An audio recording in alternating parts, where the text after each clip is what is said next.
I don't hear it on my side, but I see the recording button. So welcome, everyone. Let's see here. Thank you very much for attending this session.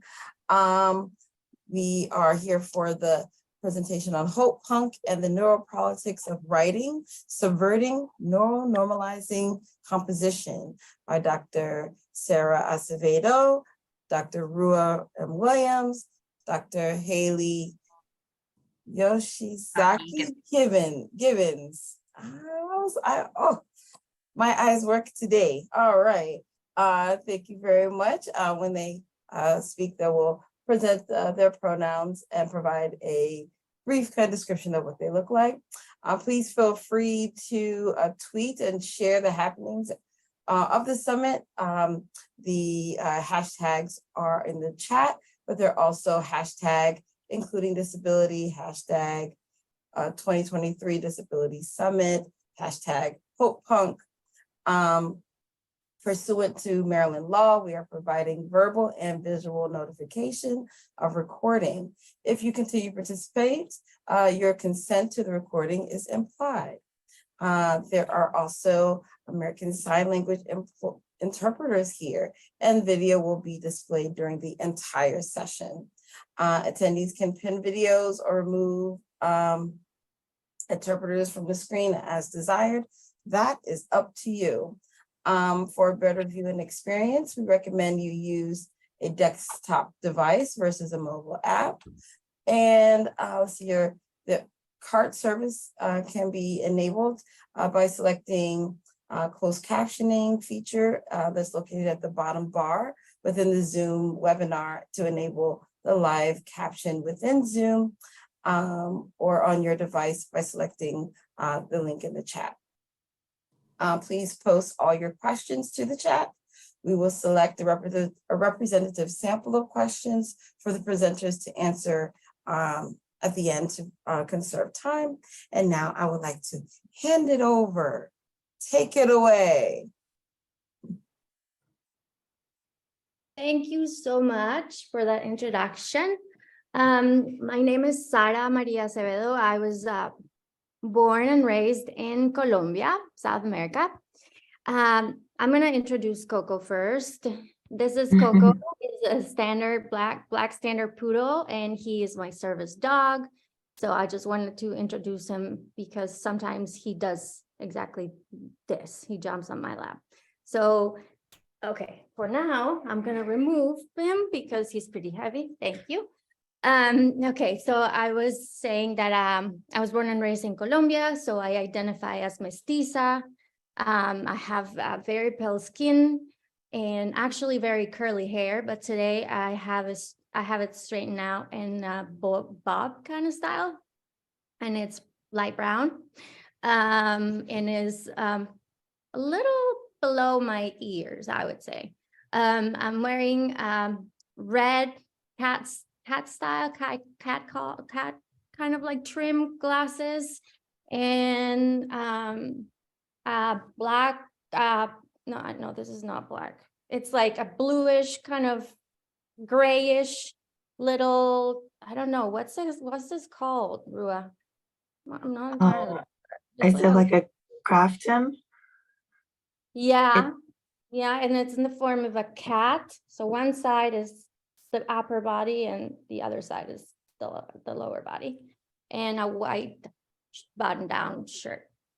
And I'm wearing my power lipstick, which is like some, I don't know, purplish mate kind of thing. And I have a background. My background is it's a white wall, and there are 2 Frida Kahlo portraits and a locker style cabinet in yellow. That's all. Oh, am I gonna go now? Okay. I am Rua Williams. I'm an assistant professor at Purdue University. I am a white queer person who's also autistic and mad and stuff. Got ghosts in my blood, as the joke goes. I have a blue button-down shirt that's got bees on it. I don't know if you can tell, but they're bees. And I have round glasses and an asymmetrical haircut that all those Zoomers tell me is out of fashion. And I got big dangly wood earrings, and also my background is a hotel room, and they all pretty much look and feel the same. So that's what we got. Hi, everyone. I'm Hailee Yoshizaki-Gibbons. I am an assistant professor at Hiram College. I use she, her pronouns. And in terms of image description, I am a white and Japanese woman. I have about a little below shoulder length, dark brown hair.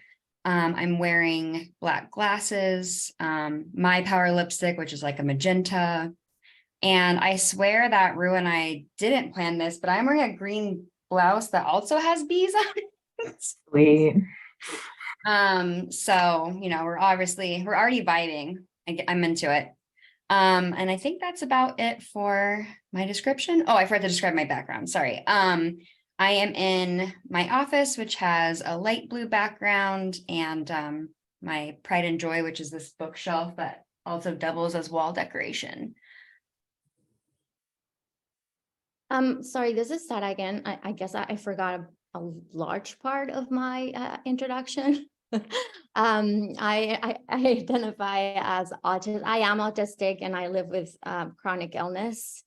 And I am an assistant professor of disability studies at Miami University currently, and I will be going to the University of Buffalo for a distinguished visiting scholar position. Yeah, that's it, right? That's all I have to say. Yeah.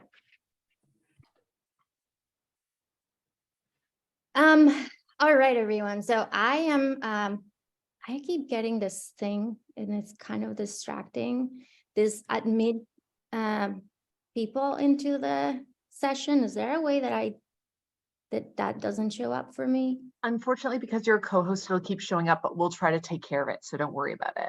Thank you. All right. So I'm just gonna briefly, or maybe not so briefly, but I'll try, tell you about how this came to be. So the three of us reclaim, neurodivergent and mad identities.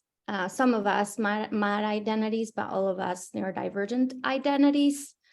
And, we've all have had experiences where our writing seems to undergo processes that most of our colleagues do not. And we understand that as being part of a wide ethnocentric rhetorical, gatekeeping. And obviously that too, and here I am with it obviously again, like yesterday. And that too, of course, affects minoritized communities, academic, scholarly communities, and any other writer primarily, right? And disproportionately. So every year, I think that I've been a professor and not so much a scholar, right? Because I've produced my scholarship like, public scholarship with success, and, it's been fun and it's been great, and it's been, great to do because I've been communicating with the community, and I've been writing with community, and I've been doing things that have been really gratifying and fulfilling. But once I started my tenure track position, which was 4 years ago, things changed radically due to the pressures of tenure, right? So being on the tenure track, many of you might be familiar with, that completely changed. So the publish and perish, circumstance or phenomenon, some people may be familiar with that here and some might not, but is a really intense process in it really causes so much distress. Constantly you're being put through this, you're constantly being scrutinized and you're constantly being surveilled. So I'm a big fan of Foucault. It's just something disproportionate. If I were, within, I don't know, circle of autistics, I would say that's my spin. So my special interest. So I really think about things through that lens of power, the power of institutions to productively control populations. And I think that that's one of the main goals of higher education today, and it has been for a while, especially within the neoliberal regime, neoliberal agenda. And so because we claim neuroqueer identities, our ways of being and ways of thinking and ways of existing and ways of navigating the world, including the writing, review, and publication process, becomes torturous, both for our body minds, right? So we've had these conversations, just obviously informally with each other, and I've cried about it with both Dr. Williams and Dr. Yoshizaki-Gibbons, and from now on, I'm just gonna call them Hailee and Rua because they're also my dear friends. And so that's what I'm gonna do.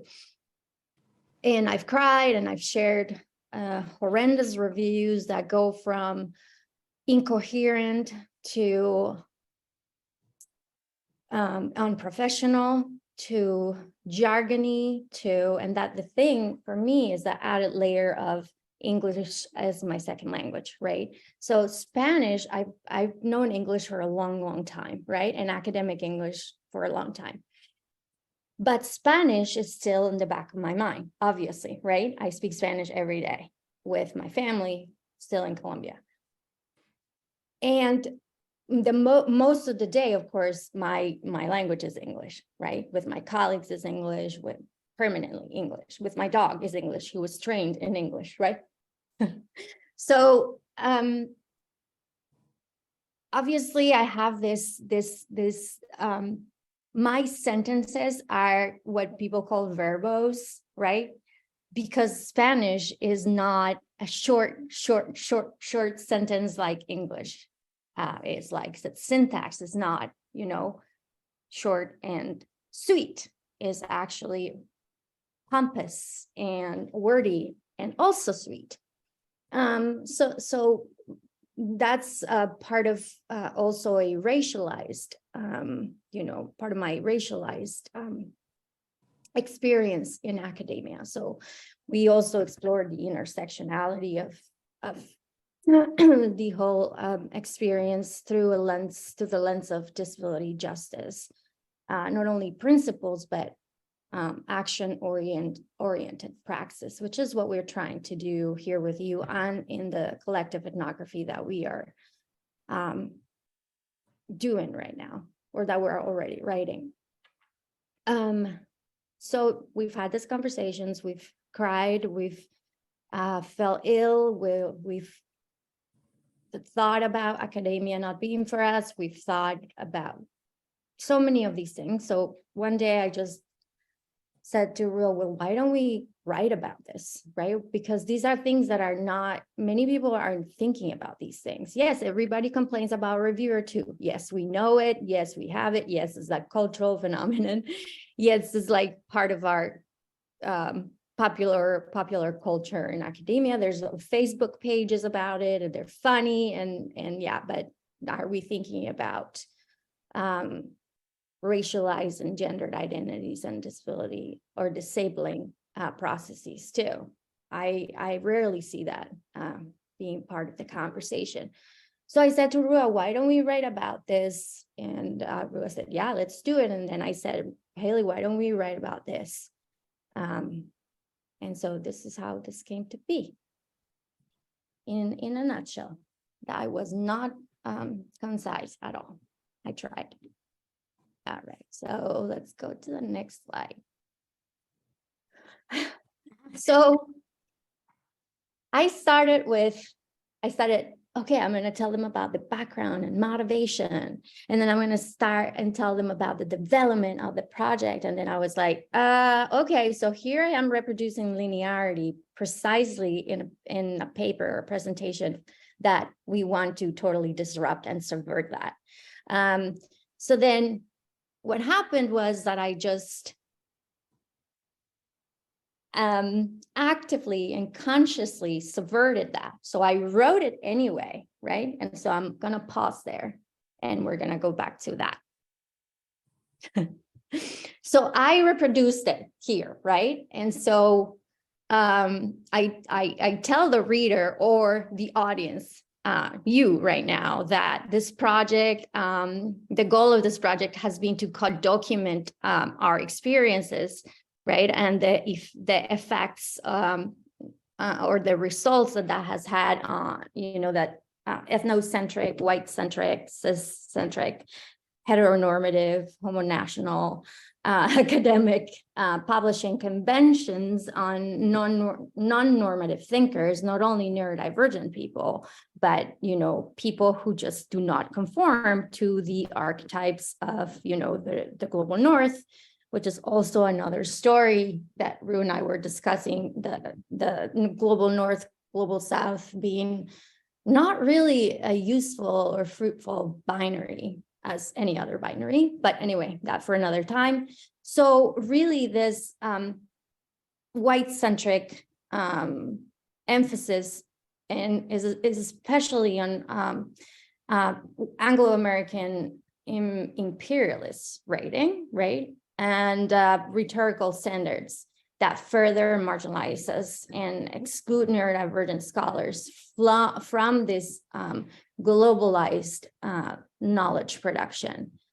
But it is also a site of liberation, right? And that's exactly why critical disability studies is so important and has become so buzzy. Like, neurodiversity is so buzzy. It's a buzzy word. It's a popular word. It's a common word. And it's dangerous. It turns that way because it's co-opted everywhere under false pretense, and it just is weaponized against us. So here we're thinking about this, the center being ethnocentric, white, et cetera,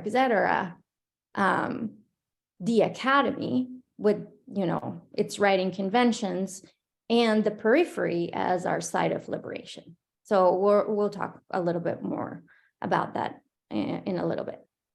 So then I already told you our motivation for engaging with this project and why our positionalities are so key to, telling this story.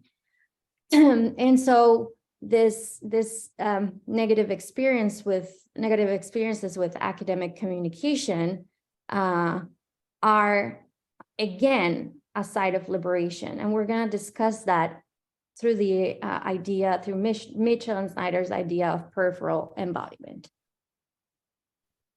All right. So this is what I was talking about, right? So this is where I stopped. I said, okay, so no, right? So I performed the first two, and then I just, crossed the others, and I said, no, this is neuronormative composition that I have, my God, I'm blanking on the word. Sorry, I'm so tired from yesterday. I have internalized. Yes. That I have internalized, right? And that I am now much more aware of these processes. When I was studying when I came to the US, I already knew English from like watching like whatever, Dawson's Creek on in Colombia, Buffy, the vampire slayer. And so But I obviously didn't know academic English. And so that was very torturous for me to learn, right? And so it's like what Spivak said, like I'm taught or I am forced to learn the language of the oppressor, and then I am chastised because of that, right? Which is what happens in academia. Oh, you are so jargony. Why is your language so intense? Why can't you not be just plain and simple and just speak in just everyday terms, right? So I've internalized all of that, and the process of unlearning and undoing that reminds me of, again, what in this case, Butler mentions in terms of this performative aspect of academia. All right. So I interrupt and still, for the sake of, that's our intervention, right? But for the sake of publishing, we still need to talk about these issues, right? This structure. The structure remains the same, but we are going to problematize that in our writing, which, we've discussed the effects of that. If it reaches an audience that experiences the same, which we're sure they do, it will be a really an important effort, right? But will it pass the gates, right? Will it go through even the editor, right? Let alone the reviewers. Will the editor think, oh, I'm so offended because I am a white cis hetero man and I'm just not comfortable with this. And so I'm just not even going to look beyond the abstract. But anyhow, we are working with ethnography and activist ethnography more specifically. And so this, I don't know if you know this, I would like to say that perhaps you do. I'm a cultural anthropologist, and so this ethnography and ethnographic methodologies have a really torturous relationship with the colonial project.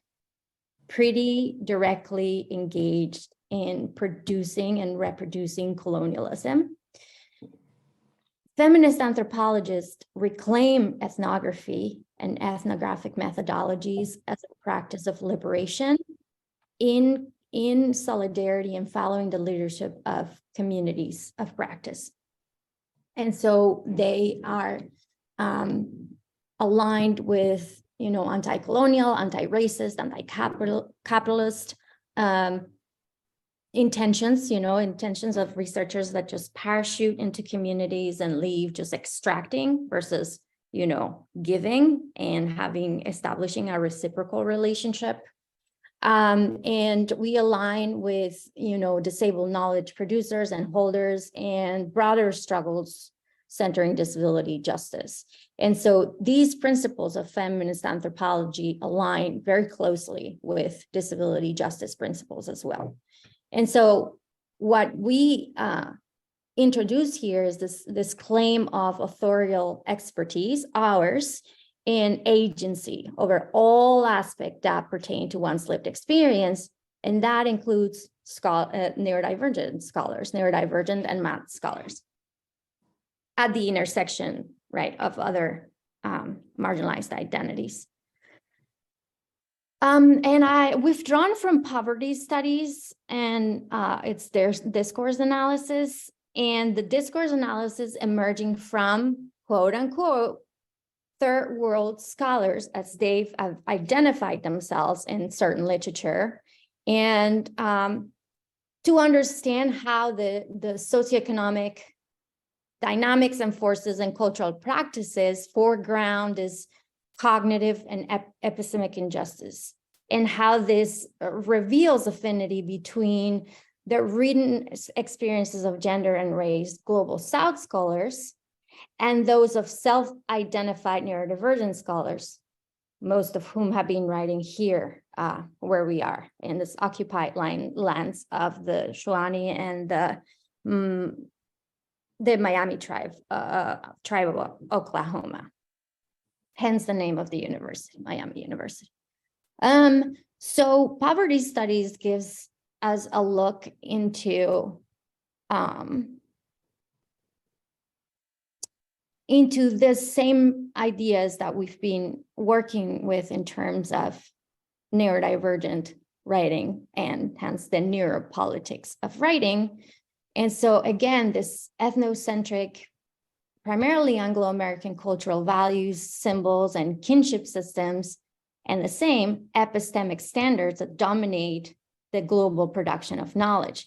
So in poverty studies, for instance, scholars in the global South claim that anything that is produced with a certain quote unquote high standard is in English, right? And journals that are produced in the global South are, created with lower budgets, with scholars that are thought to be in lower standing. If there are centers that are specialized in, review and publication processes, they are centers that are imperialist, that follow imperialist standards. So they are centers founded by, Anglophones.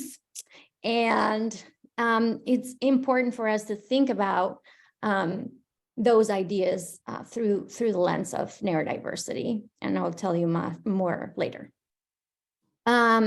So I just want to move on because I want my colleagues to have their time.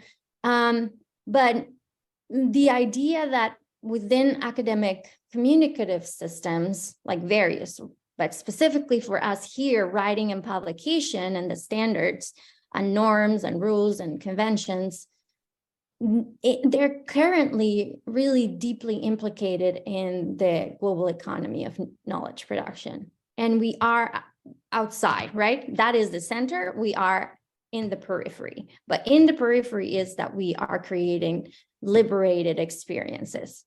Now we got to think about how to dismantle the gatekeeping that, is really keeping us from talking about these things, which is the same as what poverty scholars are discussing.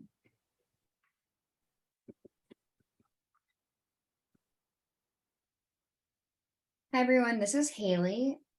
So as Sara's been doing such a great job giving an overview of kind of our process, I want to talk about a conversation that came up as we've been working on this, as well as just sharing our stories. We started to think about how the publication process isn't simply just oppressive, but how it is deeply intertwined with capitalism, as Sara said, right? We see that many of the journals and books that are published in academia are done so by for-profit companies, and their priority is monetary gain, right? So of course they profess that their priority is the production and sharing of knowledge, but at the end of the day, it's mostly about what books do they think will sell the most, what books will be bought by the most libraries, especially for academic books, right? Like what journals will be the most popular and have the highest impact factor. Like all of these things are deeply intertwined. And so marginalized scholars face so many barriers to gaining access to this process, right? Like we want to share this liberatory knowledge that we are, working through, gathering, like coming together, honestly. And yet we are just faced with barrier after barrier after barrier. So for example, there are often inaccessible submission processes. Every journal has a different specific admission process, and it can be sometimes very hard to determine what you're supposed to do. Does this one need 3 keywords or does this one want 5 keywords? How many words can the abstract be for this journal versus that journal, right? So it's already like very confusing and complicated. And then we also see a lot of gatekeeping, as we've been discussing, with reviewers and editors who really are just interested on maintaining the status quo. And I actually, Sara, could you go back to the previous slide? Because I actually have an example of this that just kind of popped into my mind. No, the previous one, sorry, about the, yeah, so in terms of maintaining the status quo, I wrote a piece that was very centered on my relationship with a participant with dementia. And it was really about not only the process of us building a relationship. This particular person had not had dementia, but also had very similar psychiatric diagnoses to me prior to being diagnosed with dementia. And we just had this really embodied connection. And so I wrote this piece trying to describe this. And right, I'm really coming out of this idea of like these collective kinship systems, especially like, you know, as a part Japanese person, but also like neuroqueer kinship systems where we are building our own families, we are building our own like spaces of acceptance and love. And instead of like understanding my writing through this lens, it was reproduced through this like ethnocentric idea of kinship systems, which is that this person is just a participant. It's inappropriate for me to have this relationship with them. And in fact, they like accuse me of exploiting my relationship with this person rather than understanding like that, you know, yes, of course, there are power hierarchies we have to take into account in terms of research, but like not reading my writing through this lens of like a neuroqueer crip understanding of connection. And so that's just an example. If you want to go back to the next slide, it just kind of popped into my mind, right, of where we're constantly being told that what we're doing is wrong and the status quo is correct, right? I think we want to be on this slide, the publication industrial complex again. Sorry, Sara. I think I said previous and I meant next again. I'm sorry. And then, of course, as Sara has been talking about as well, and I know we all kind of touch on this at different points, right? But there's just so many instances where linguistic, cognitive, and epistemic injustice is enforced. We're going to talk later in the presentation about some critiques that we've received and kind of like what the consequences of those critiques are and how that perpetuates injustice. But I think when we really think about this idea of the publication industrial complex, not only are we looking at how publication and knowledge creation is deeply intertwined with neoliberal capitalism, but we're also looking at the ways that our intellectual traditions, right, are really formed by scholarly neuromajorities, right, white, cishet, male-dominated, non-disabled, non-neuro queer people who have really formed this standard, this gold standard, right? This is the best, this is elite academic publishing. And those of us who can't fit into those margins, right, are just pushed aside, dismissed, told that we don't belong here in both implicit and explicit ways. And so out of this industrial system, right, our labor, I will say, is benefited from, right? Like we do things like reviews and edit, but we ourselves are kept out of the system nonetheless.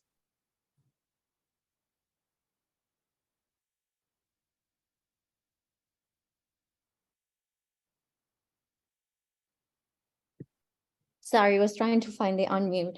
Yeah, and I just to follow up what Hailee said about this outsider within experience, you know, just, you know, thinking about Patricia Hill Collins and also the borderlands, thinking about Gloria Anzaldúa, this idea of producing labor while being excluded from the production of knowledge is, we've thought about necropolitics beyond biopolitics within the context of disability, because our bodies are so, body minds are so debilitating, gosh, what's wrong with me today? Well, everything's wrong, but It's like you're disabled or something. oh, or something, right? It's like I live with chronic illness and I have fiber fog or something. our bodies are so debilitated by these systems and these processes that it's like we are barely here. We are barely aware. We're barely not aware, but I mean, aware not in terms of critically aware, but like surroundings and, you know, things like this. Conferences, presentations, one day we do well, the next day we don't do so well. And so, and adding to that, right, this idea of legitimacy and legitimacy, belonging and non-belonging, add disability studies to the mix, right? We are not considered a legitimate discipline.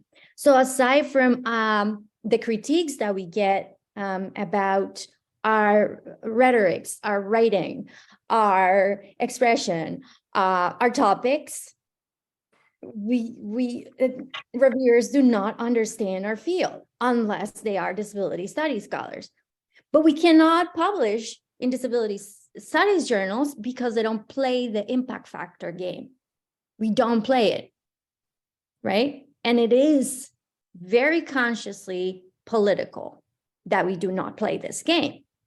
So for the tenure track process, the letters that you get, the reports, those yearly things will constantly say, well, these journals don't have an impact factor, so we cannot know the quality of these journals. We don't know if they make, you know, right? So that presents another challenge for getting tenure, because you don't want to like abandon your field, most and especially disability studies, which is not like chemistry, right? There is such an important, well, I'm not going to say chemistry because environmental justice, you know, other fields that are not focused on, that are not the political, is the personal, is the spiritual, like it is disability studies for us, especially critical disability studies, right? So it's the legitimacy of authorship, legitimacy of the scholarship, legitimacy of the writer, right? And so soon we're going to talk about the demi-writer. Okay. So in terms of epistemic and cognitive injustice, if you think about in poverty studies, you think about the redistribution of wealth, right? We are talking about redistributing wealth, which is very much uneven, clearly, right? With globalization, with neoliberalism, with, you know, everything that happens in the world. So we translate that into the redistribution of authorship, right? And access in them, as well as the means of production and scientific inquiry, right? This is what poverty scholars, the language that they use. So this idea of the means of production, they are talking about what I said to you earlier about in the global South, like the third world scholars, self-identified third world scholars were talking about how do we produce journals with the quality, right, that global North journals do, right? We don't have that amount of money. We do not have the resources. We do not have the labor power. We do not have. So often our journals look like they were produced in a local print, right? As opposed to a mass print. So it's the same, right? What are the means of, for us, the means of production and scientific inquiry when we are not understood or legitimized as scholars even, or our fields understood as legitimate?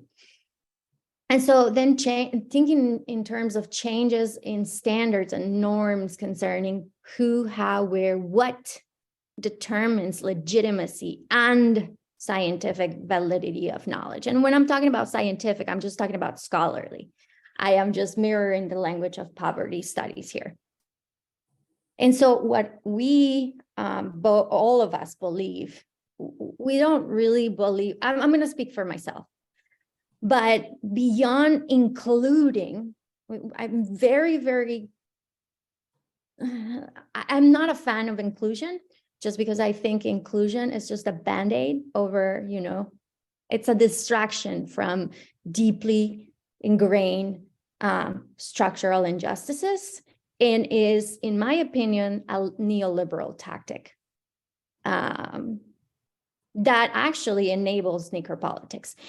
But anyhow, so beyond including target populations in the research process, right, which happens so much, with this the includable and the non-includable, poverty scholars contend that epistemic justice calls for, this is epistemic justice here, calls for a radical rethinking of research design, execution, and implementation, asking fundamental questions such as who is conducting research about whom, what, and why.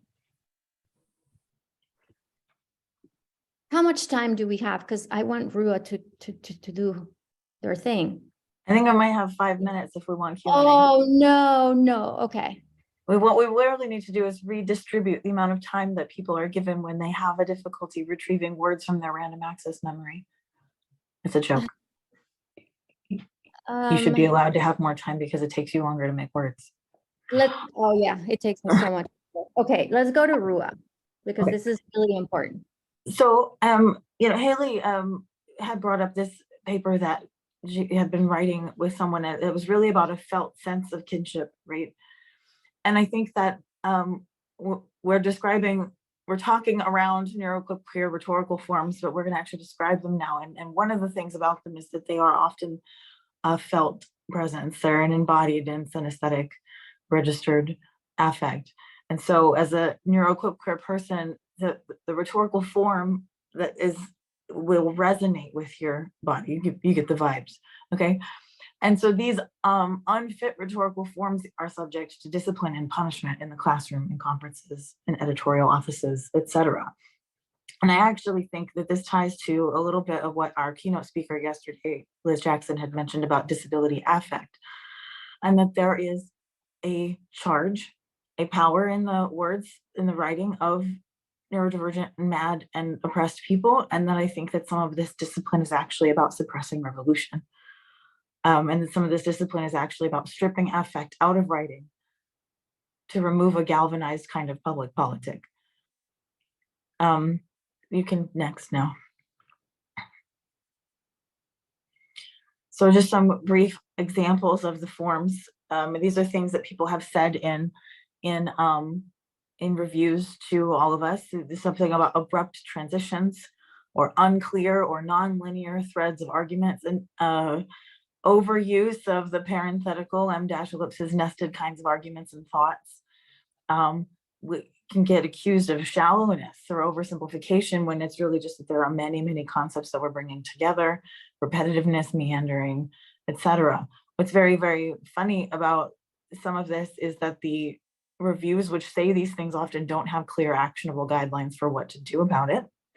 I have had reviews that say, for example, that I need to be less hostile and more dispassionate, which brings me back to this idea that the intention of this discipline is actually to remove the revolutionary affect from writing. And so there's like forced rearrangement into, for example, the template that Sara produced on one of the first slides, or like a forced cut or truncation, kind of like how we're having to force ourselves to cut short here, actually. And that the feedback is really focused on emulating the neuronormative style, and not about actually being like in a community writing practice about figuring out how to actually communicate the idea most effectively, because it's not about spreading the revolutionary affect, it's about suppressing it. So you can go next slide. And so there are some resistant interpretations about what kinds of what these rhetorical forms that are lived through our bodies might mean. And some of them come from the radical materialism and peripheral embodiment of Mitchell and Snyder. And also, it can be informed by work from Johnson and McRohr about cryptistemologies, with crypt ways of knowing and of producing knowledge making. and that these are pluralities, these are plural forms and not universalizing or totalizing forms of meaning making and co-constituting knowledge. So if you go ahead and go next, so I'm trying to, and so I think that there are some useful ways of thinking through this way that we are suppressed and actually to use it against people. So Remy Yergo has written about the demi-rhetor, and this is the position that autistic people are put into in discourse about autism, such that they're either not autistic enough to be speaking or too autistic to be speaking, or that whatever kind of rhetoric we produce is unreliable and dismissible, often even categorized as non-agential or non-purposeful. And I think that Miel Rodas works with the demi-rhetorical position as actually a way to subvert our ideas about what makes useful verbal communication, what makes useful rhetoric, useful text, and that text, it can include words or not. The text is a very broad concept in media studies, and by doing this, by resisting the neuronormalizing, or even by not paying attention to it at all, there's this sort of deliberate rhetorical practice, and it can elude the capture by authoritarian attempts at classification and suppression. Next. And we can talk about that. Okay.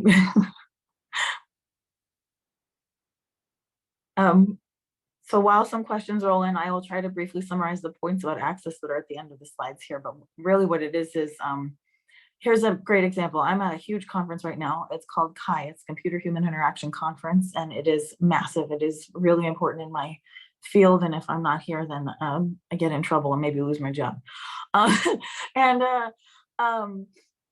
There has been work going on here for years about making our publications accessible. And that work has resulted in final PDFs that are screen reader accessible, but the process of actually writing and submitting and editing and producing and reformatting is so inaccessible that I do not have any blind friends that are able to do this without an assistant. And that I myself actually spent an entire week on something that took other people a day. And that this whole thing is about the optics of access. And so that sometimes when we talk about the accessibility of writing, we're playing some kind of game with performance and optics, and we're not actually talking about allowing communal practices of writing, and we're talking about putting on a show that just results in a neuronormalized endpoint. But we could love each other instead, and then that would be better. That's the access is love stuff. A lot of people here know what we're talking about there. So anyway, question time, because we got like a minute. Yeah, we got about 10 minutes. We got, okay, according to the schedule, we have until 11:45. Okay. So we've got lots of questions, and I have to say that I'm just blown away. Thank you all very much, because I have experienced all of the things that you are discussing. And so, yeah, I'm like, wow. I'm sending my some people in my cohort all your information, like, gotta look up their work. So thank you on that as well. So I'll start with Shmuel. Oh boy, he's they're gonna have a different name all day. I'm sorry.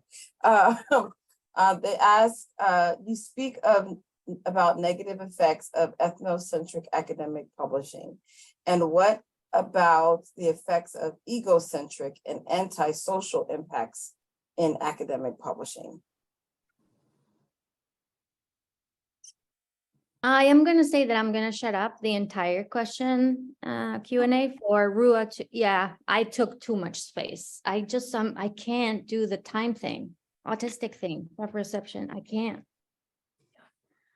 So I'm not entirely sure what the question is asking about, what they're referring to with egocentric or antisocial, except that I can make some guesses. And that is sort of like how oftentimes in the academic circles, writing and the production of a paper is viewed as a like sort of a conceited but also required practice. And I think that has a lot to do with the way that Hailee was treated, trying to write this piece, and this idea that it was inherently exploitative.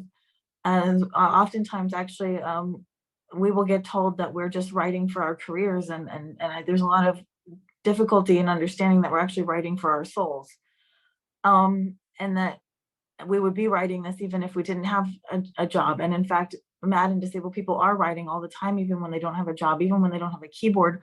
This is what the madman on the street corner is doing. He's writing, and that we would be doing these things either way, but that there's this Eurocentric imperative to put a byline on it, and to do it in the absence of an idea of community, that we're all writing together. We're supposed to claim, this is my article, this is my piece, rather than like, I wrote this because I am in love with my friends. I don't really know if that helps. I kind of interpret it as like how a lot of academic spaces are always trying to suss out the me search, or the more like, it's all about me, my story, and trying to kind of downgrade it, as opposed to the objective, thing that people are kind of looking to obtain out there. That I'm still in school, so we're learning how that is impossible, but that is kind of the goal in the ethnocentric kind of way. But well, I mean, it's funny because when we do it, it's called me search, but when white men from England do it, it's not. And yet, like, they die and they're famous, but the actual people that they built their work off of are not. Exactly. So, and that's kind of how I was also kind of looking at that question. But I think that I think we got it. All right. So Wendy Smith asks a very timely question with ChatGPT and all of that good stuff out there. So what role do you think AI will have in publishing? And do you think it might address some of these challenges or exacerbate them? I saw this question pop up while we were talking, and I didn't get to see the whole thing because of the way it works, but it did come out the way that I thought it would. This is a really complicated question, but the AI that we have is not the AI that we could have. So when we can complain and critique about AI, I worry that people think that that they're automatically generalizing to the idea that like there is never some kind of possibility there. But what we have now is an AI trained on neuronormative composition. That's what we have. At the same time, what it produces is oftentimes regarded and described as neuroqueer rhetoric. So people will describe the outputs from ChatGPT as like odd, right? And even autistic people's words have been directly described as machine language in the literature. Like this has happened before. I put some of my writing into a ChatGPT detector, and it detected it as generated. And it did that with some of my academic writing, and it did that with some of my writing where I was deliberately trying to be much more plain, although I never quite get to the actual plain language level of plain language writing. And I've actually even worked with a student who was told that they were cheating. And I had to go to that professor and say, you and I both know that you don't actually have the tools to run this through the detector. And you just said that you didn't think that it sounded right. And you decided that the student was cheating, and their student is just disabled. So there's a lot to be done there, but at the same time, there are some useful things that have already come out about like using the ChatGPT stuff to make an outline or to get you oriented. But at the same time, does that just make us susceptible to accepting the norm and reproducing the norm? So I don't know. I'm worried about AI because I know the people that make it, and I don't trust them. Oh, I gotcha. Weapons of mass destruction. Yeah. Right. Yeah. So you said you talked a little bit about neuroqueer and neuroqueer. Julie wants to know if you could expound about kind of like the differences between those two terms a bit more. I think one of the reasons that Sara combines them is because Sara is so devoted to anti-binary and multiplicity and plurality. And so it really comes from this, you know, we have like crip theory and we have queer theory. And so there've been some aspects of like crip queer theory, and then there's like neuro this and neuro that. And so there's like neuro queer. And so we're just, I think Sarah's just really devoted to the idea that there's not a clear delineation between any of these, and most of these are just sort of subaltern practices. And I'm doing my best to channel my inner Sara and my concise me, because I love my Sara. You did beautifully, and I love you so much too. Thank you very much. All the love in the room. Let's see here. Get down to Owen asked the question. Let me see. All right, I'm going to read the whole thing. It was a lot of words. I can't separate them all to find the question. So I know it's in there because Owen has definitely been very active in the chat. So I'm curious if any of you have an idea if you would be running into the same sorts of issues with not being seen as a real field, and the kinds of journals you would be most likely to publish in not being seen as upholding the impact factor enough to count towards tenure track publishing demands, if I've got that right. If you were working in, say, gender or women's studies rather than CDS, that is to say, how much of it is due to CDS being seen as a newer and less established field versus a few other things that you were naming? So it is very specific to what you were educated in versus where you got your job, versus specifically not just what kind of department you got your job in, but the actual specific department you got your job in and what institution it's in, as far as like what counts. Okay. And so I am technically a human computer interaction researcher. Like I tricked them and I got my HCI degree. But I do a lot of science and technology studies and disability studies. I was doing a lot of that in my grad program, and I was doing that really without telling anybody. And now those papers are out and they're on my tenure document, but they really don't, my department doesn't know what Catalyst is or what the Canadian Journal of Disability Studies is. And they see them and they're like, you published a lot, but they also don't count because they're not Chi. So this year I got 2 into Chi, which was a fight. The editors fought with each other literally, and I could see it. It's very interesting. So it's very contingent and dependent, and that is part of why we need each other. And I actually really want to shout out to the Disco Network that Remy supports out of the University of Michigan, because this is a place where Remy is working on neurodivergent and queer and crip peer mentorship in the academy, and basically insurgency. Wow, okay. Yeah, that was the thing. I've heard about that program. So, okay. Excellent. All right. Thank you. Oh, we've got 2 minutes. Let's see. We can get in Julie's question. Is using jargon an access need? I'm confused about why a request for plain language would be perceived as suppression. Is it related to policing language? That's a really great question, and I'm glad we're going to get to it. And I'm doing this again in the spirit of taking care of Sara here, actually.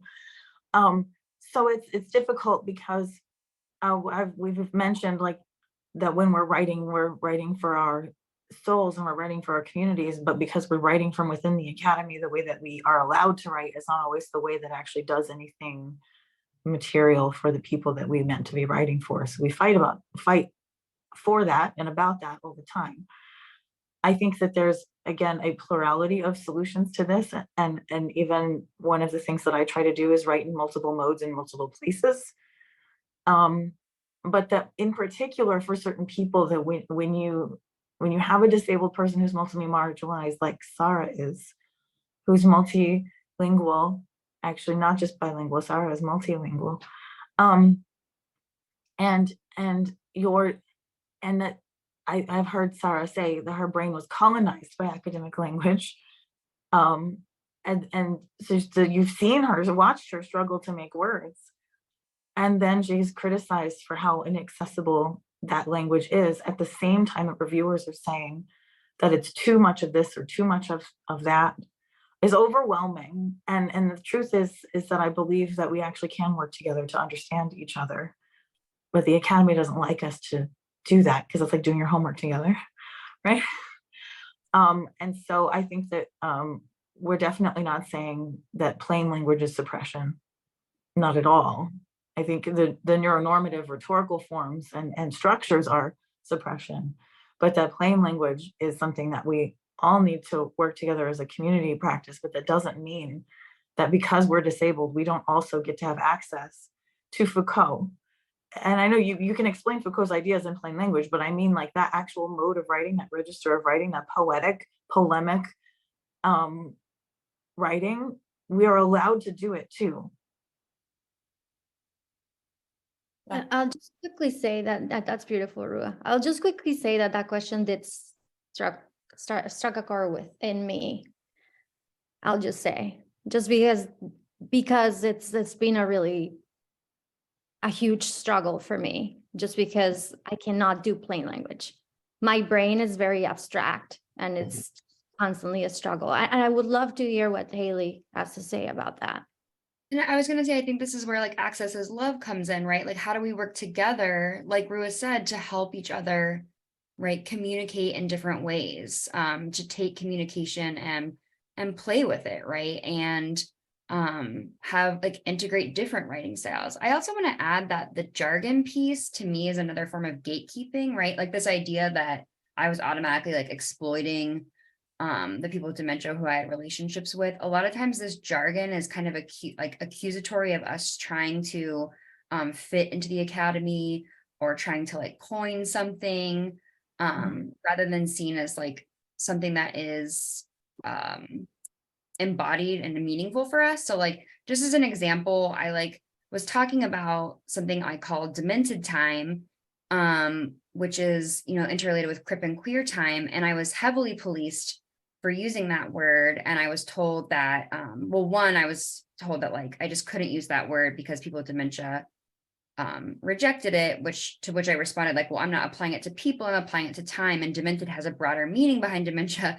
But then they kind of accused me of like, you're trying to coin something, like you're trying to make this jargon, when in fact, like it was something that was meaningful to me as a person and meaningful in my interactions with like people with dementia, with like the people who I loved with dementia. And so I think that that's also another piece of this, like, oh, that's jargon, is it's not so much that, it's like their refusal to understand us and their refusal to understand that we are subverting typical academic norms. Thank you. Yeah, I totally understand that. There is a way that you should be able to own your words and represent yourself and speak in your own language, and letting people having people to either having people like try to judge that or try to use that as a way to exclude you and your words from academic spaces. But I can see what you mean. But yes, I think that is our time. But you all have been you've just blown my mind today. I've just, I may need to take a walk just to let all of this good information kind of marinate a bit. I thank everyone for participating. I know that there is a second session, so take care of your bodies. I believe everything starts again at 12:30. And that's, I release you to your afternoon, unless I have any other instructions from the powers that be, that voices that float around the Zoom. The voices behind, pay no attention to the voices behind the mirror, behind the curtain. Thank you so much, everyone. Yes, please take care of your meat bodies. Again, channeling Dr. Xu. We'll be back at 12:30, and we'll copy this chat. We'll copy the incredible resources, and please connect with each other and It's great to hear about the Disco Network as well. So share, continue to have conversations, and we'll see you this afternoon. Thank you. Thanks, everybody. Thank you. Mhm.